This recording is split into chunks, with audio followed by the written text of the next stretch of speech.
is enormous. The promise extended to you is enormous. And to be ready for that, we must go over the first three unions. The first of which is the union of the brain. And when I say brain, it means intelligence all over the body, of every cell. With union with the mind. Not your mind and my mind, I mean the mind of God, the infinite mind of God.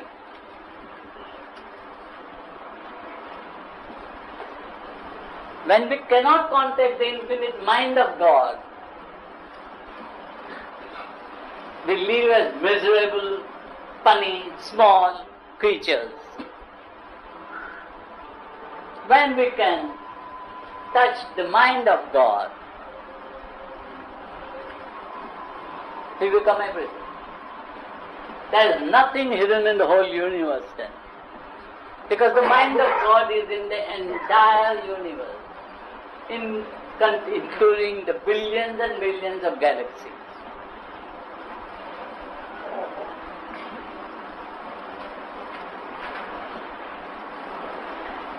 How shall we begin? How shall we begin the first union? The union of our brain, our intelligence. We will not use the word brain, we should use the word our intelligence. Intelligence of every cell, totaling to a total intelligence with the wisdom of the mind of God.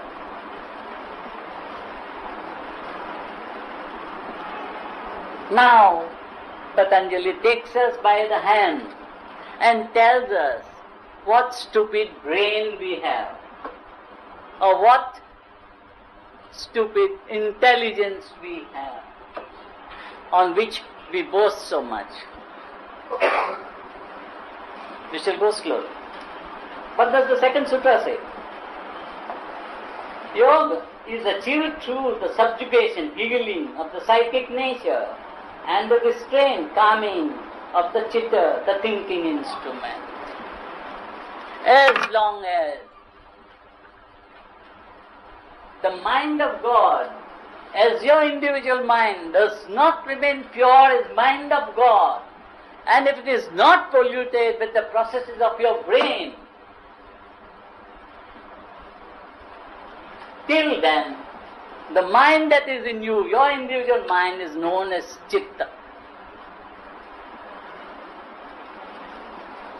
It is not known as chitti, the mind of God. The infinite mind of God is chitti, is known as chitta. And the brain, a part of the brain that does thinking, is called the thinking instrument. Patanjali first deals with a part of this brain, which is called the thinking instrument.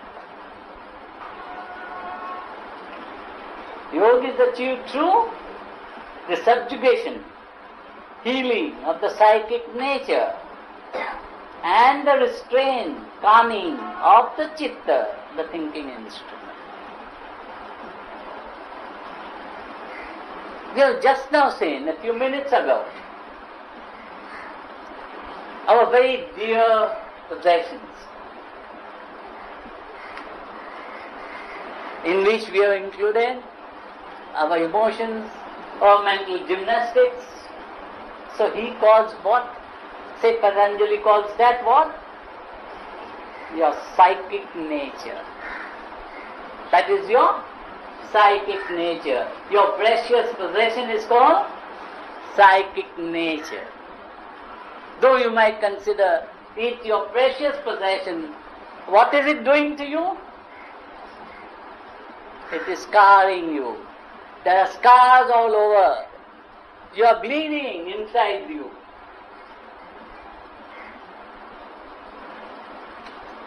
But the camel likes the cactus, and though it is bleeding because of the thorns of the cactus, it will still eat the cactus because there is water in it. So, though we are bleeding inside, we'll go on chewing like the camel. Our emotions, our mental gymnastics? Because they give us some pleasure. Some pleasure. We go on chewing that. And as the camel bleeds, we are bleeding inside, scarring the whole body. Which body? The body of emotions, the astral body. We are scarring our astral body. So he says, yoga is achieved through the healing of the psychic nature and the restraint of the chitta, the thinking. What is restraint? Now what is the thinking instrument supposed to restrain?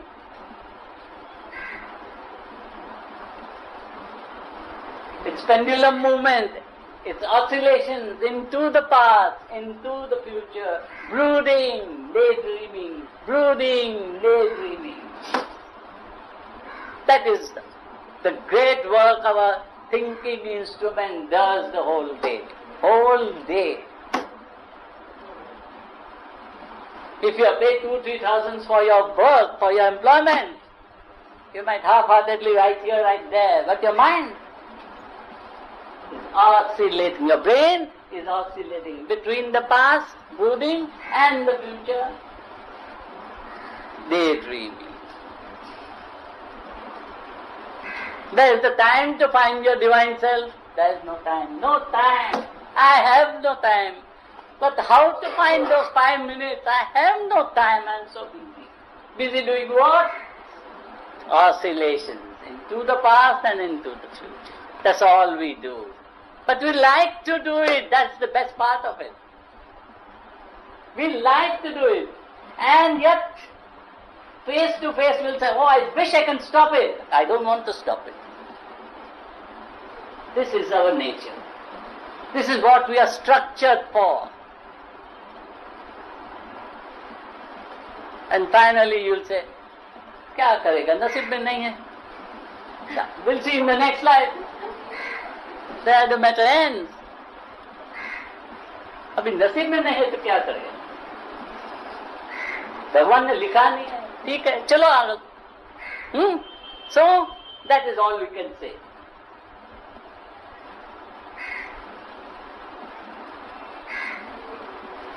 So the first step to the union between the brain, our intelligence, and the mind of God are these two things. The calming of the psychic nature and the restraint of the thinking instrument. That is the first step. Now, if says Patanjali were to end here, it will remain philosophy. But with philosophy, there are practices, and therefore you are given practices. But when you are given practices, if you think the practices you are given are physical exercises, then with that thought you are killing me. If you think that the practices I have shown you are mere physical exercises, that thought is enough to kill me. I am not interested in giving you a single physical exercise. The exercises I have given you, the most elementary, the healing or the refining exercises, or the upgrading of exercise, of the awareness. Do you know its purpose before you do it? Or are you doing it mechanically? Why are the 6 exercises of the refining type given to you? The refining exercises, they are healing the psychic nature. And why are you given the upgrading of awareness exercise? Calming of the thinking instrument, chitta.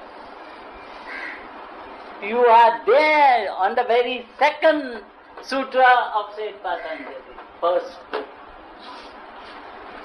And you think when you do those practices that you are involved with physical techniques. There are no physical techniques I am interested in. Go to any gymnasium and you can do all the exercises you want. Then why should I give you further physical exercises? It's only for these two purposes here stated. Healing the psychic nature and calming the thinking instrument, the chitta, where the mind is polluted. Have you ever cared to think along those lines before doing your exercises? Anyway, we'll go further. Don't laugh. This is a very serious matter. Yeah. 3. When this has been accomplished, the yogi knows himself as he is in reality. His essential and fundamental nature stands out supremely. Oh my God. In the third sutra he has taken a quantum jump, I suppose. Huge jump. See? If you do these two things, what? The healing of the psychic nature and the calming of the thinking instrument. What have you achieved? Read 3 again. When this has been accomplished, you have become a yogi, my God. The yogi knows himself as he is in reality. His essential and fundamental nature stands out supremely.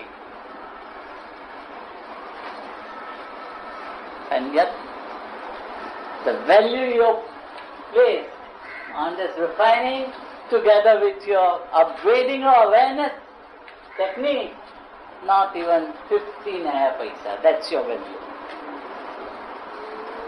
That's the value you put on this set of exercises, these techniques, which can lead you to 3, sutra number 3.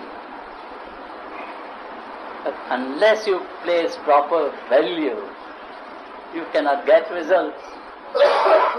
If your value is 8 and a piece for all these techniques, the result will be 8 and a piece, nothing more. If you raise your hands and tell me, yes, I am doing daily, it doesn't make me happy. It doesn't make me happy even if you are doing it daily. Because the price you have placed on these techniques is hardly 8 15 paisa. While Saint Patanjali has put all the value of the entire universe on these two things. The healing of the psychic nature and the calming of the thinking instrument. And yet, when I ask you the question, whether those who have been here for 1 year with me, have they missed a single day? Is there anyone? And there was a sad reply which I heard, though you did not speak. Sir, we have put only 8 anna's value on this. This is what happens. We'll go further.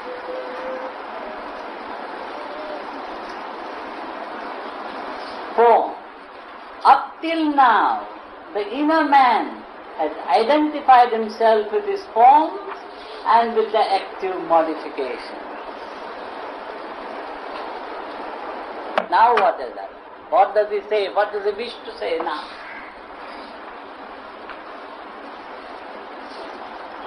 You have not gone deep enough even to know your form, even the physical form. You have been happy, very happy with that surface knowing of yourself. The surface knowing of yourself. Because You have not even tried to know your subconscious. You have not tried to know your subconscious.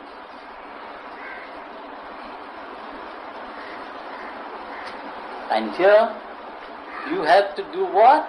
You have to know all your forms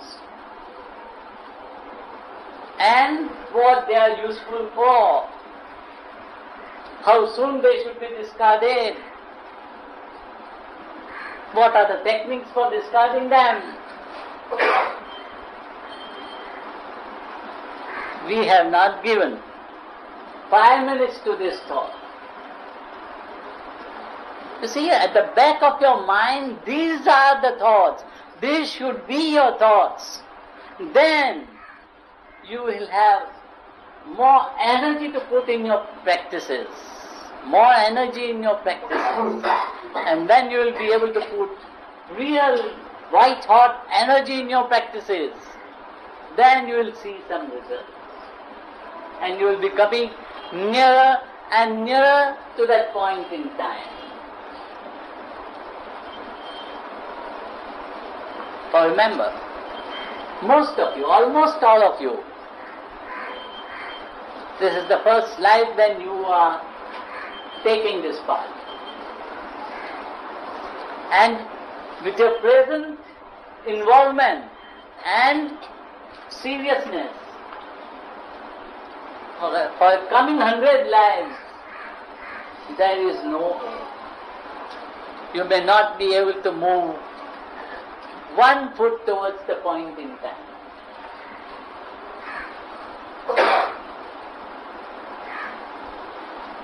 Coming here regularly does not serve any purpose.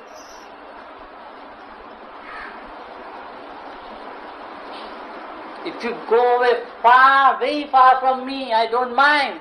If I hear from you once in the few years that you are very seriously following the practices and getting some result out of it. That is what I would like to hear from you. So, what does the fourth say? What does the fourth say?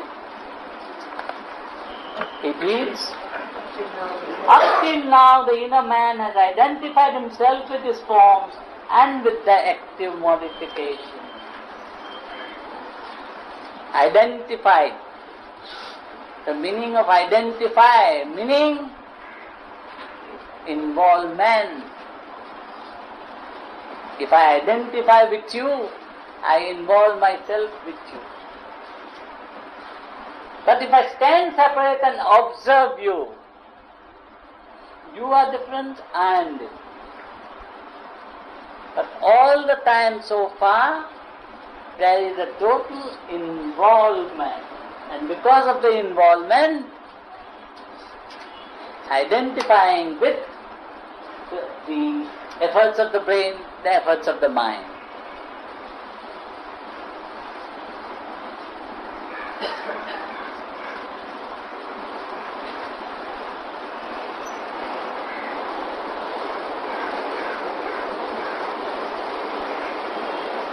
What's the time like? Next time when we meet,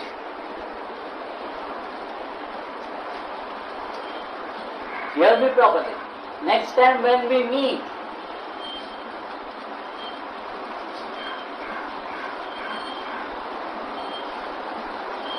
I will ask you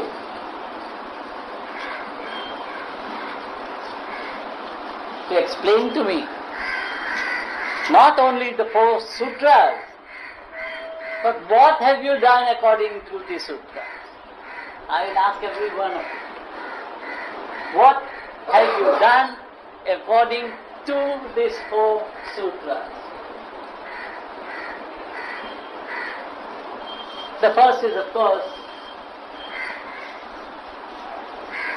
you can get over. But the second, third and fourth, what have you done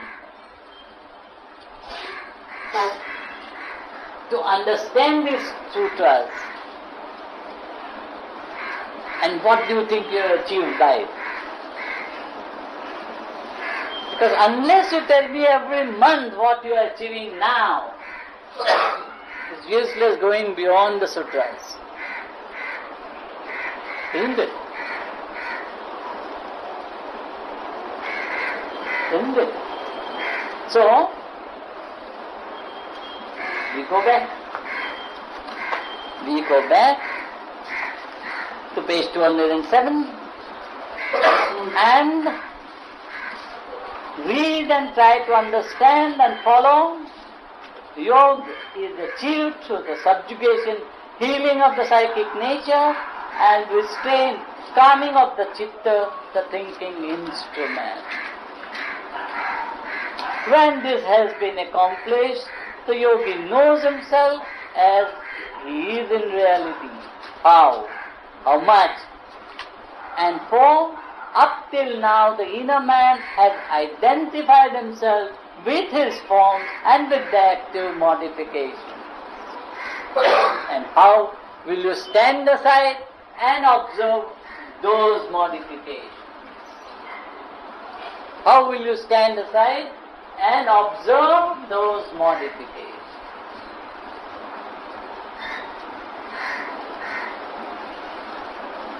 How will you observe? How will you observe? How will you observe?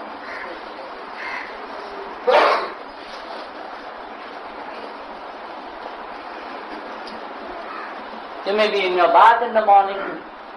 You may be on your lunch table in the afternoon. You may be taking a walk in the evening. You might be seeing television at night. Suddenly, you know the game the children play? Stop! You know that game? It's a beautiful game. But because they are children, they have kept it to the physical freezing. At that time you say, stop to your crazy thinking instrument and see what you are thinking at that time. Stand aside and observe 5, 10, 20 times a day what your crazy brain is doing. Don't get involved, don't get yourself identified with your brain and do as it tells you foolishly. Observe, stand aside and observe. It's a beautiful game if you can play it.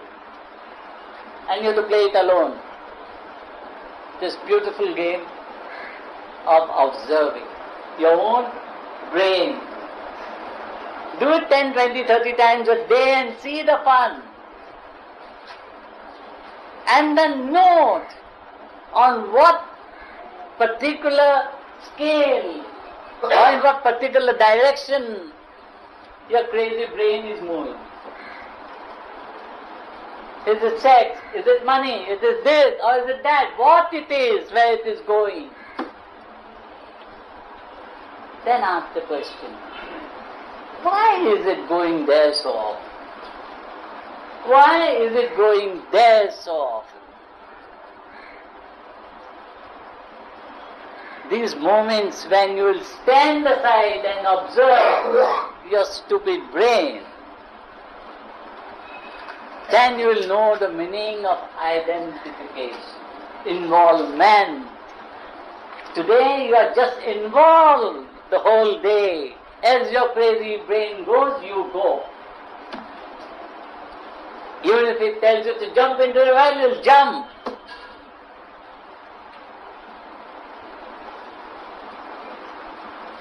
Harshad Mehta has bought those shares. Come on, let us buy those shares. Your silly brain will lead you like this, and you will do it. And you will jump into the well, you'll find Harshad Mehta in the jail and your money gone. That is how you will jump into the well. But you will jump into the well. Why? Because you are involved with your brain. You are not standing aside and observing your brain. What is it up to? Why is it going in this direction? These 2, 3, 4 directions I don't like where it goes. No, it should not go in those directions. See the reformation that comes on you then. But Who has the time to do this? You can watch the TV for 2-3 hours.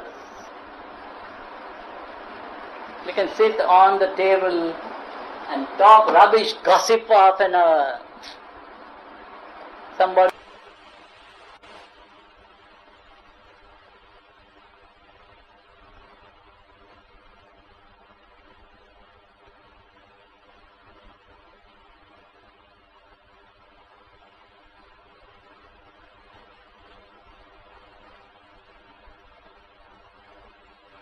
I assure you it is going every minute away from you, and find out where it is going. It will have 4-5 definite channels in which it will be going, time and again, time and again, time and again. Write those directions down and then write a small word, and again then we'll meet, we'll ask the question why it is going there, and then the remedy, how not to let it go in that direction. And then we will understand a little about the sutra, number 2, that says healing the psychic nature and restrain or calming the thinking instinct. Let us now be very serious. Let us do practically what we should do according to the sutra. You get my point now? Friends? You get my point? So, go home and start with 4 and then go to 2. Come back to 4, go to 2. Let us find that. And observe. Step out and observe. And make a note. When you do it, observe it the whole day, 20, 30 times. Make a small note. Put the date, make a small note. Today, I have wandered in this direction, in this direction, in this direction, and in this direction. Then write, why have I wandered there? Was there one good reason for me to go in that direction?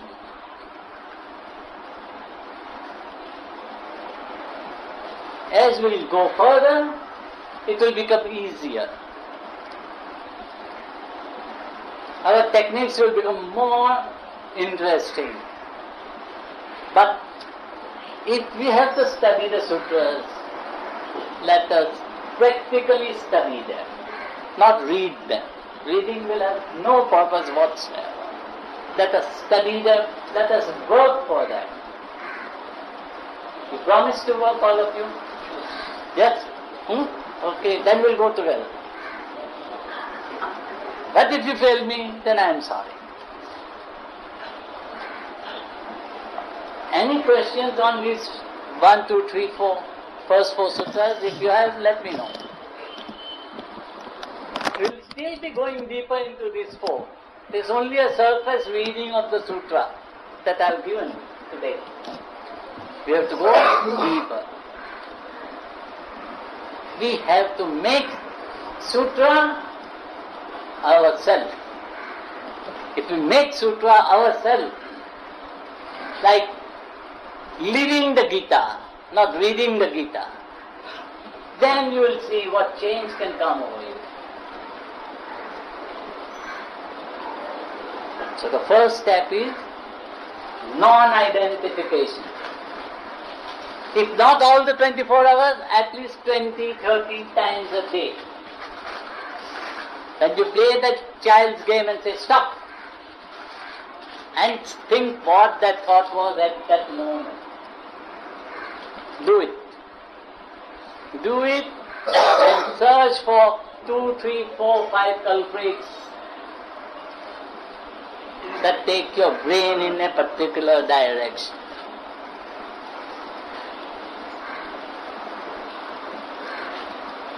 Supposing you have the time and the money, you say, I want to go to England. Another will say, no, I'll go to America. The third will say, no, I'll go to Australia. The natural question is, why? Why are you going there? And if you say, I don't know, but I feel like going. That is no answer. So, when you find your silly brain going like this, and then you ask why, and there is no reply, it is like going to America and I don't know why. So first you find out where you are going. I will not ask you where you are going because it's your confidential matter. But I will tell you, after asking why, how not to go there. I will show you that. You follow me now? Okay? Clear? When do we meet again? And with bright, honest faces telling me, I have done to the best of my ability 20, 30 times a day. Okay? Huh? When are we meeting next? 26th of November. Should be an auspicious day if you all come doing your exercises.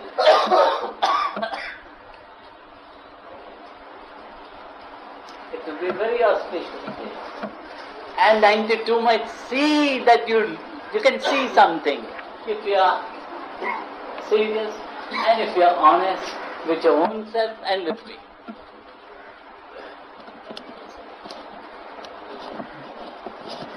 We are meeting on Saturday. I missed you last time. Sorry, I wasn't here. Day after tomorrow, Saturday, I'll be here. And we'll talk about our practices also. Then we shall meet on 26th November. Okay? Thank you.